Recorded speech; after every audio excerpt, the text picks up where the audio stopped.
ওজন কমানোর সঠিক রহস্যটা যদি না জানা হয় তাহলে কিন্তু ওরকমই হবে। মানে যদি আপনার ওজন কমতে কমতে আটকে গেছে তাহলে কিন্তু আপনারা কোনো চিন্তা নেই, এই ভিডিওটা দেখার পরে আপনার ওজন অবশ্যই নিচে নামবে। নমস্কার, আমি আর গুহ, ওয়েস্ট বেঙ্গলের best wait management coach and health consultant. তো তিনটে প্রশ্ন আমি নিয়ে এসেছি যেটা তোমাদের মধ্যেই কেউ করেছে। 1 নম্বর প্রশ্নের উত্তর দিব, 2 নম্বর প্রশ্নের উত্তর দিব, 3 নম্বর প্রশ্নের উত্তর দিব। এই তিনটে প্রশ্ন কিন্তু আশা করি তোমারও হতে পারে, তার জন্য ভিডিওটা পুরোটা দেখবে। 1 নম্বরে প্রশ্ন আছে, মর্নিং ওয়াক ভালো না ইভিনিং ওয়াক ভালো? দেখো বন্ধু, মর্নিং ওয়াকও ভালো, ইভিনিং ওয়াকও ভালো, কিন্তু বেস্ট সায়েন্টিফিক ওয়ে হলো ইভিনিং ওয়াক। তুমি দুবেলা এক্সারসাইজ বা দুবেলা জিম করতে যেও না, তুমি একবেলা ইভিনিং ওয়াক করো বা মর্নিং ওয়াক করতে পারো, কিন্তু তুমি যদি কিছু খাবার খেয়ে যাও, কারণ অনেকেই ভুলটা করে যে একদম খালি পেটে বেরিয়ে যায় মর্নিং ওয়াক করতে, এটা কিন্তু একদমই ঠিক না। এমটি স্টমাকে কিন্তু কোনো এক্সারসাইজ করা উচিত না, আবার এক্সারসাইজ করার সাথে সাথেও কিন্তু ভারী কোনো খাবার খাওয়া উচিত না। তাহলে কি করতে হবে? কারণ আমরা কি করছি, সবসময় লাঞ্চে আমরা একটু হেভি খাবার নিচ্ছি। তো তুমি যদি দুপুর 1টা থেকে 2টার মধ্যে লাঞ্চ নিয়ে নিচ্ছ এবং বিকেল 5টার সময় তুমি যদি ইভিনিং ওয়াকে বেরোচ্ছ, তাহলে কিন্তু ওই হাই ক্যালোরি খাবারটা চটপট বার্ন হয়ে যাবে। ঠিক আছে? তার জন্য যদি শর্টকাটে কোশ্চেনে অ্যান্সার দিই, তাহলে মর্নিং ওয়াক থেকে ইভিনিং ওয়াক বেটার।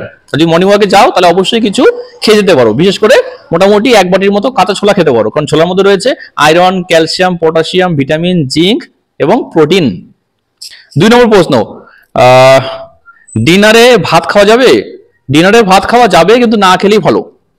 এর কারণ এটাই বলছি, কারণ যদি ওজন কমাচ্ছ তাহলে কিন্তু তোমাকে অবশ্যই চেষ্টা করতে হবে হলো দুপুরে অর্থাৎ লাঞ্চে 12টা থেকে 1টার মধ্যে ভাত খেয়ে নেওয়া। ভাতের কোয়ান্টিটি থাকবে হলো কম এবং ডাল সবজি থাকবে হলো বেশি, এবং স্যালাড তোমাকে অ্যাড করতে হবে।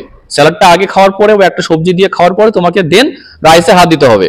কিন্তু যদি ওজন কমাতে চাইছো, আর যদি প্রশ্ন এটাই যে ভাত খাওয়া যাবে কি না, কারণ অনেকেই আছে কিন্তু ওজন কমতে কমতে আটকে যাচ্ছে।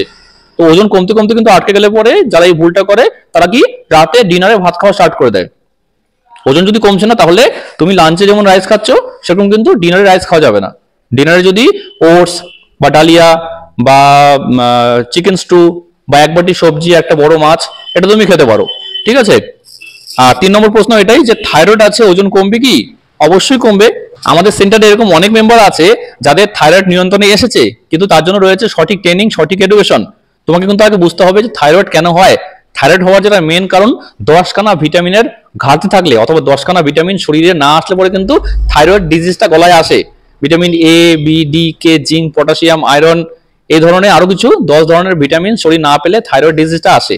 এবং থাইরয়েডের ক্ষেত্রে তোমাদের বলে রাখি যে যখনই কোনো একটা কিছু ছোট খাবার খাচ্ছ, অর্থাৎ সেই খাবারটা হতে পারে মনে করো একটা বিস্কিট, সেই বিস্কিটটা আমার জন্য, আমার যেমন থাইরয়েড নেই, আমার জন্য 50 ক্যালোরি, কিন্তু সেটা থাইরয়েড পেশেন্টের জন্য 100 ক্যালোরি।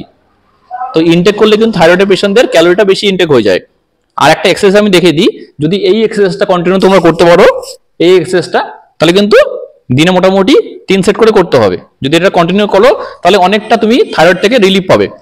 এবং যদি থাইরয়েডটা তোমার কতটুকু আছে, যার জন্য আমার যে হোয়াটসঅ্যাপ নম্বর দেওয়া আছে উপরে, সেটাতে ফোন করো, সে তুমি ডাক্তারের রিপোর্টটা পাঠিয়ে দাও। এবং যদি চাচ্ছ খুব সহজ পদ্ধতিতে থাইরয়েড থাকা সত্ত্বেও বা মাঝে মাঝে রাতে ভাত খাওয়া সত্ত্বেও বা মর্নিং ওয়াক, ইভিনিং ওয়াক যেটাই তুমি করতে যাচ্ছ সবকিছু করে খুব ইজিলি একটা ফ্যাট লস করতে যাচ্ছ, ইজিলি হেলদি লাইফ লিড করতে যাচ্ছ, মেডিসিন ফ্রি লাইফ করতে যাচ্ছ, তাহলে কিন্তু আর দেরি নয়, উপরে দেওয়া নম্বরে ফোন করো। বাড়িতে বসেই মাত্র 3 থেকে 6 মাসের মধ্যে একটা বেস্ট আইডিয়াল ওয়েটে তুমি কিভাবে আসতে পারবে জানতে ফোন করো, অবশ্যই আমি তোমাদের হেল্প করবো। তো যাওয়ার আগে একটা কথাই বলবো, ভালো থাকার স্বপ্ন দেখো তুমি, সেটাকে পূরণ করবো আমি। তাহলে আজকে এত অবধি, নমস্কার।